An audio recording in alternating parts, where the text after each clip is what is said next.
Are you trying to understand what relationships are and how to categorize these relationships in your life? You're in the right place because I'll be answering all that in this video. Definitely keep watching. Hello everyone, welcome to this YouTube channel. My name is Oreoluwaa with a double A, and on this channel I film about faith, health and lifestyle. If you are seeing this face for the first time and you like this type of content, definitely please subscribe to my YouTube channel and you will get more content. Also, as you subscribe, don't forget to turn on the post notification bell just beside the subscribe button so you get notifications anytime I post a video. And also because this video is going to have a part 2, so you need to know when the next one is going to be up. So please subscribe and turn on the post notification bell. Now let's go into what we are talking about today. We're talking relationships. Okay, I said we're going to be starting from people in the outer courts. Then we come to the people in the inner carcass, the holy of holies. If you don't get it, forget about it.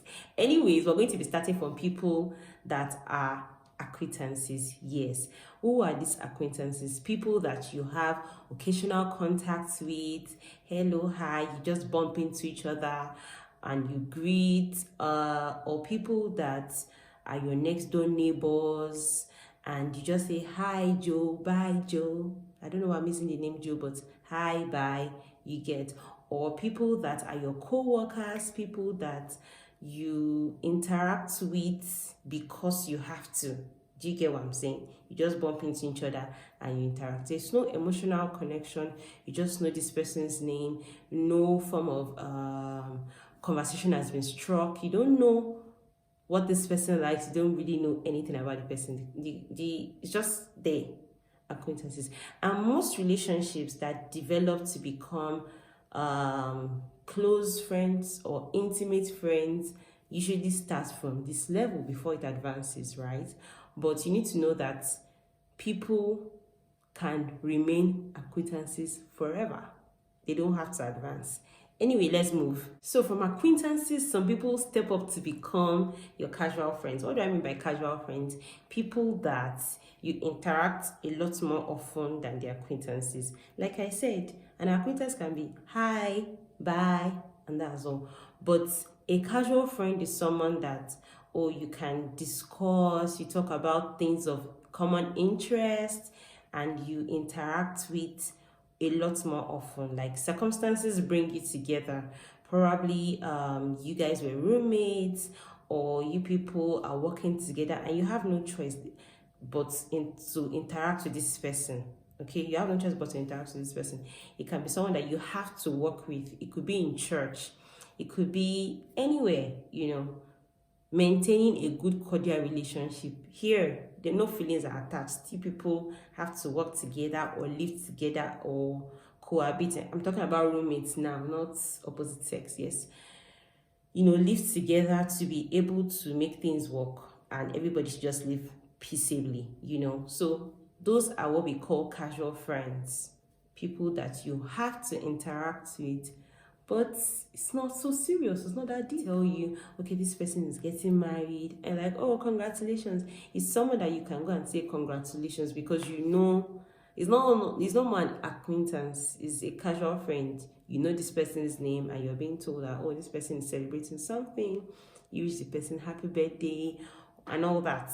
Yes, casual friends. No deep feelings, just casual. Hi.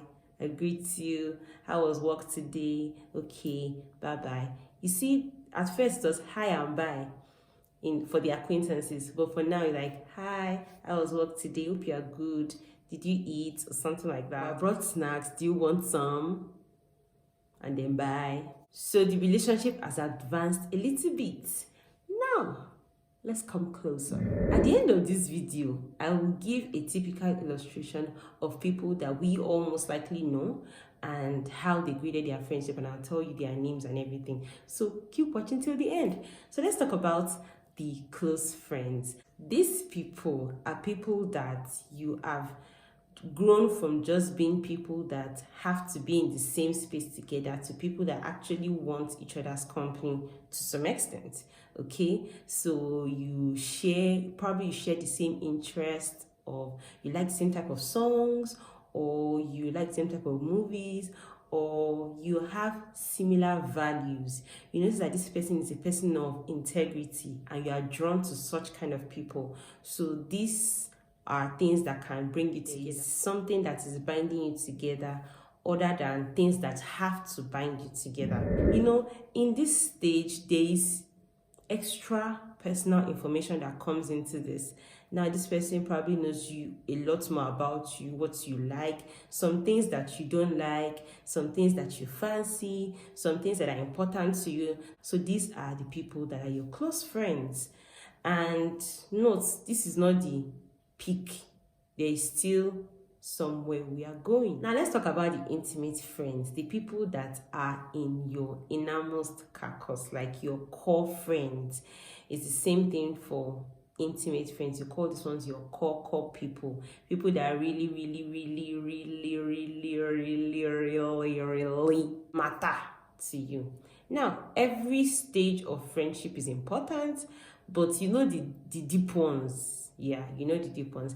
And for the stage of the intimate friends or core friendships, you people, there's a lot more commitment in these friendships. You people are committed to each other, committed to loving each other, committed to praying for one another, committed to, you know, doing things that are valuable for one another, doing things that the other party will love.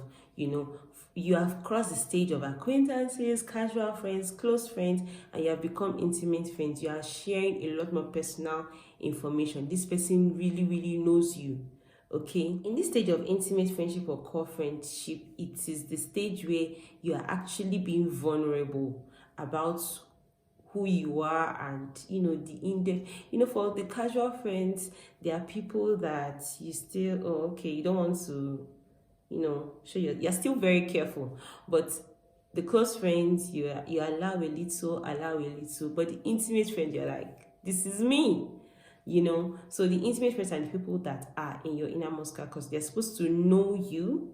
If the person doesn't really know you like that, then it's probably not an intimate friend of yours. And I hope that as you are watching this video, you are having a mental picture of people that you put in different spheres of your life, and know the person that is where, so that you don't emotionally or mentally stress yourself beyond normal. Okay, and focusing maximum energy on the people you're supposed to focus maximum energy on, and then the least expectations from probably the acquaintances and the casual friends. Yes, so this intimate friendship is one that is very beneficial, and I feel like everybody is supposed to have at least one intimate friend. At least one. You can have more than one, but at least one. When God himself came, after he finished creating everything, he created man, and his sole purpose was to come and fellowship with man. Remember that at the cool of the evening, he will come and fellowship with man. That was God's intention, fellowship, you know, fellowship and fellowship. So God did not create us into isolation. He did not create us to isolate each other. We all need somebody, okay? This intimate friend is not someone that you decide to go and look for. It comes naturally.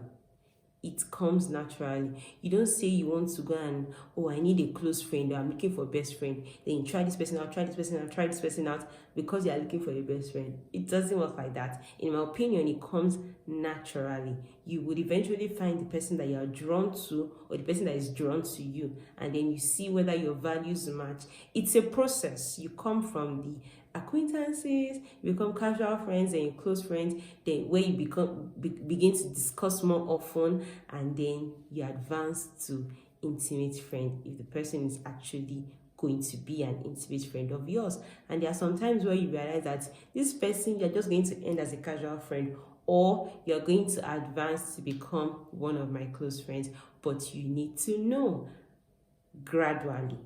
Do not rush the process. Finally, I'm going to give you an example from the scripture. When Jesus Christ was going to start his ministry, he called 12 disciples.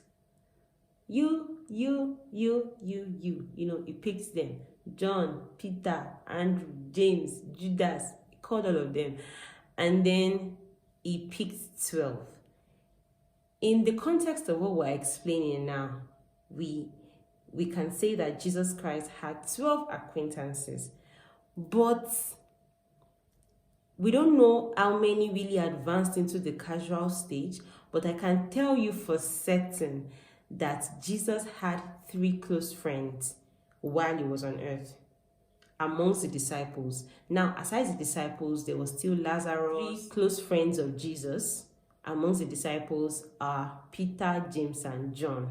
That's how we learned it in Sunday school. Go to Sunday school. Peter, James, and John. So these were the 3 close friends amongst the disciples. But we know that Jesus Christ had an intimate friend. There was how Jesus and John related differently. It is only John that was called John the Beloved. It is only John that will go and rest on the shoulder of Jesus. When the disciples want to ask for, inner gist, like you want to go and push somebody, is the favorite child, the person that the father cannot deny, that you go and tell daddy to give us money for sweets or something. It was John that was being pushed to go and meet Jesus. I'm just trying to make you understand that amongst all the 12 that started with Jesus, there was one that became an intimate friend. You don't have to have 5 intimate friends. It can just be one. And the rest of them can be close friends. But we know that Jesus was also close to Peter and James. Yeah, Peter and James. Because when he wanted to pray, he took the 3 of them. When he wanted people that, could stay with him. He did not carry Judas, he did not carry the rest of them. But he took Peter, James, and John to the mountain to go and pray with him. And then we can see that amongst all those 3 too, there was still one, which I already mentioned before, and that was John the Beloved.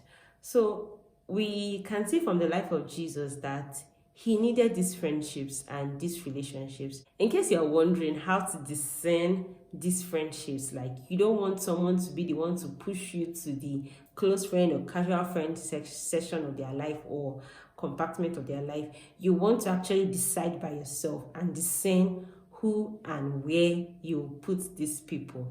In the part 2 of this video, I'll be explaining a lot more about discerning friendships, understanding friendships, and fully maximizing these friendships in all the spheres.